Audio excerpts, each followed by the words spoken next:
Hello Internet Allies, so today I'm going to do something a little bit different and show you a journey inside my Mind Museum, which is a little bit like Sherlock's Mind Palace, but you know, mine's a museum because I'm artsy and creative and pretentious and whatever. So yeah, hopefully this should be like an interesting way to show you how I tick and you know what kind of makes me who I am. So I like to keep my Mind Museum protected with this bandana, which kind of prevents me from being brainwashed or like people like controlling my thoughts or whatever, so which I'm kind of glad about. And yeah, this kind of keeps me who I am and stuff like that. So yes, let's get going. Enjoy, here we go. Right, welcome to my Mind Museum everyone, and thanks for taking the time to look around. As I'm like the only person that really knows my way around here, like I guess I'll be the tour guide. So let's get going. The first area I want to show you is my creativity area, where all my creative skills and ideas come from.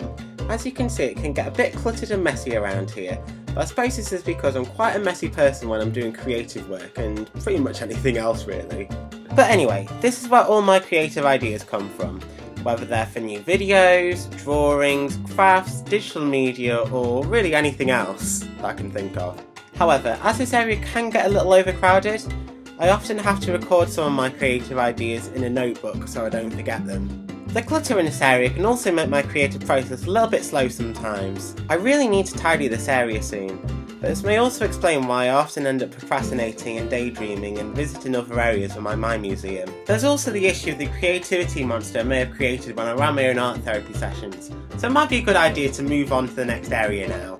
Just opposite my creativity zone is the Collections and Obsessions exhibit. I've always been interested in collecting lots of different things, and this can often lead to obsession, and this may explain how determined I am to complete something once I've started it. A few examples of things I've loved to collect throughout my life include Amiibo, pop figures, plushies and trading cards. However, I do need to be careful not to run out of space in this exhibit, as well as not spend too much money on these collections in real life. This is a gaming gallery, which has always been a huge part of my life ever since I was a child and first had a Game Boy Color. I often like visiting this area for nostalgia reasons, as well as an escape from reality to get away from the stresses of everyday life. In fact, I probably come up here a lot more often than I should. Playing games has also helped me to cope with a lot of difficult times, especially during my time at high school. Displayed here are just a few of my favourite ever games and games consoles, such as Sonic the Hedgehog, Super Mario, Pokemon and Kingdom Hearts. Just over here is another huge part of my childhood and another escape from reality for me, the Disney exhibit. This area never fails to bring a smile to my face, and often makes me want to randomly act like a Disney character and spontaneously burst into song, even at times when it's not always appropriate to do so. Also, this area brings lots of happy memories from me visiting Disney parks as well as watching lots of Disney films. Also, this area gives me lots of hope and optimism that one day maybe I'll have my happily ever after and live in a big castle. Next up is what I like to call the disco room. This is where my emotions live and like to dance to music. This room often changes colour depending on what's happening around me, as well as songs I'm listening to. The music can also change depending on what mood I'm in. For example, if I'm in a good mood I might be listening to cheesy pop music, or if I'm not in a good mood I might be listening to very angsty music. Or if I'm feeling really determined I could be listening to some very empowering music. However, I do have to be careful of earworms, as they can make my emotions stick for a while.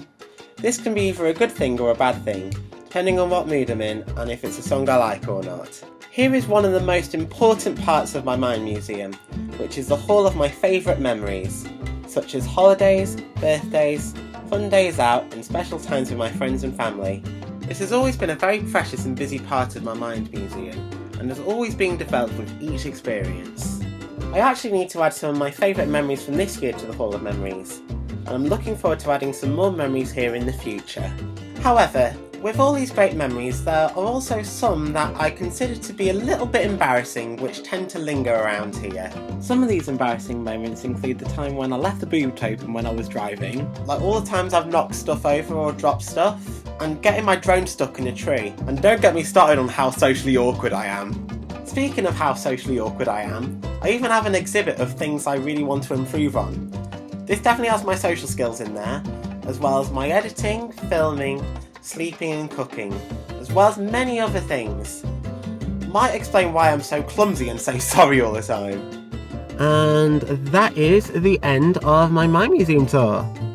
I hope you really enjoyed it. If you did enjoy this, please like and share and subscribe, and if you want to do a similar video to this, then go ahead. So yeah, hope you enjoyed this, and take care guys, have a wonderful day whatever you end up doing, and okay, stay tuned for more videos from me. I'll see you in the next video guys, bye.